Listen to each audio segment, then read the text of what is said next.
Often when one obtains a level of success, they hope to bring their friends and family who were a part of the journey along for the ride. That's what you're supposed to do.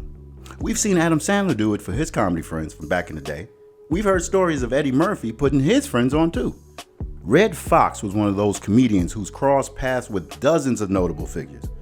And once Redd Foxx made it to the mainstream, he made sure to bring his friends along with him. As Sanford & Son was in the planning stages, Fox told producers to cast longtime friend LaWanda Page as Aunt Esther. Aunt Esther would go down as one of the most pivotal roles in Sanford & Son, and we couldn't imagine anybody else in that role, could we? Redd Foxx fought for LaWanda, even when producers wanted to replace her because of her inexperienced acting. This would be her first role. Page wasn't the only longtime friend Redd Foxx looked out for. His friend Slappy White performed with Fox frequently. Fox got him a role on Sanford & Son as a friend of Fred. Hi, I'm Zooman Miller, and this is a story you should know. Slappy White's story begins in Baltimore, Maryland, where he was born Melvin Edward White, and from the very young age of 10, White knew he was destined for show business. Growing up, White spent time dancing and watching acts like Abbott and Costello and Phil Silvers. It was here where he met comics like Sandy Burns, John Mason, Dusty Fletcher, Tim Moore, and Johnny Lee. The last two later became the stars of Amos and Andy's show. For White, dancing and the thrills of show business took priority over his schooling. In order to spend time at the Royal Theater, he would have to skip school, a risk White didn't mind taking at the time. Eventually, skipping school would catch up with White because he would be ordered to go to vocational school to make up for his absences. Now, White wasn't the best student, and he didn't want to slow down his show business aspirations by going to school, so he left town around the age of 12 or 13. White ended up joining a traveling carnival when he left Baltimore, earning $6 a week from 12 shows. White's initial career would end up getting cut short after police found him and returned him back home to his parents. Back home in Baltimore, White continued dancing until he discovered another passion of his, making others laugh. White didn't start performing comedy until around the year 1940. It was a talent show where White would earn the name he's recognized by. White and a friend entered the talent show together, as a manager gave the duo the name Slap and Happy, which White later combined to Slappy White. It wasn't long before Slappy collaborated with another comedian by the name of Clarence Schell to form the Two Zephyrs. The group was very successful, appearing alongside names like Lionel Hampton, Count Basie, and Duke Ellington, among others. And being from the East Coast, White made his debut in Los Angeles, a part of this group, and with Louis Armstrong at the Orpheum Theater. The Two Zephyrs eventually fizzled out, and White quickly joined another duo, Lewis and White, teaming up with comedian Willie Lewis, which was also successful. The duo that White is most famous for is Redd Foxx and Slappy White. The two met in Harlem in 1947 and became friends ever since. They toured the Chitlin circuit for several years. Slappy was the straight man to Fox's antics. Foxx was so new to comedy, he didn't even have an act, but he was undeniably funny. And despite appearing at the Apollo Theater 5 times between 1951 and 1952, their act never broke through the mainstream. This was from something that frustrated Redd, who said, nobody wanted to hire us on a white job. The most we ever made was $450 a week, and that was for the two of us. In 1951, singer Dinah Washington asked White to introduce her one night at the Black Hawk.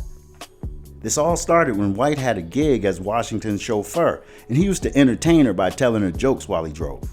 When she didn't arrive on stage on time, she asked White to go on stage and say something funny while she continued to get ready. White's performance was such a hit, Washington kept White and Foxx on as her opening act, giving them $1,000 a week. This was an offer they couldn't refuse. That was money back then, especially considering this would give them the chance to be seen by a wider audience. Get that baggage claim, boy, get it. Unfortunately, Redd and White's time with Washington didn't turn out like they expected.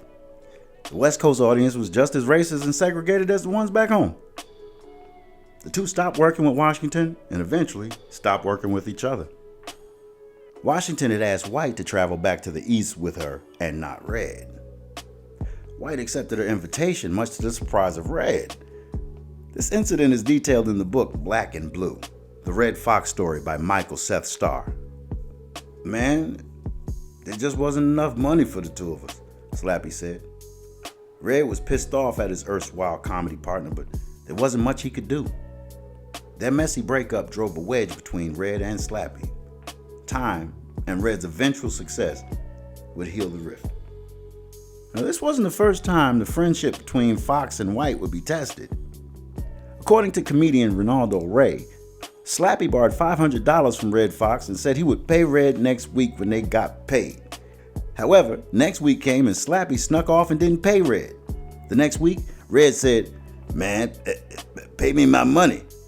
Slappy replied, man, 500 punk dollars? Man, don't be approaching me in public talking about that little pussy piece of money, man. God damn."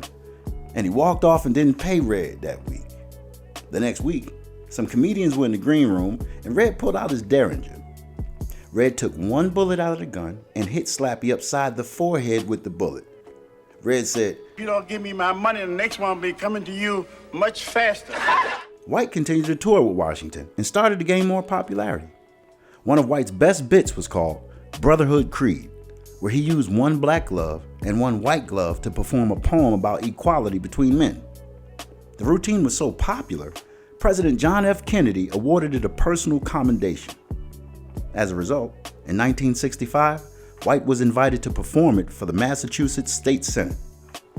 White became one of the first black comedians to use topical humor in front of a mainstream crowd and is widely recognized for bringing together the gap of old school black comedy routines with his own material mixed with social commentary.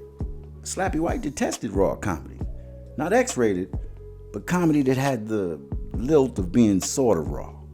He did clean comedy and he used to work the Playboy, so, he did have that going until years passed and he started working with Redd Foxx, and Redd Foxx kept him going until he passed.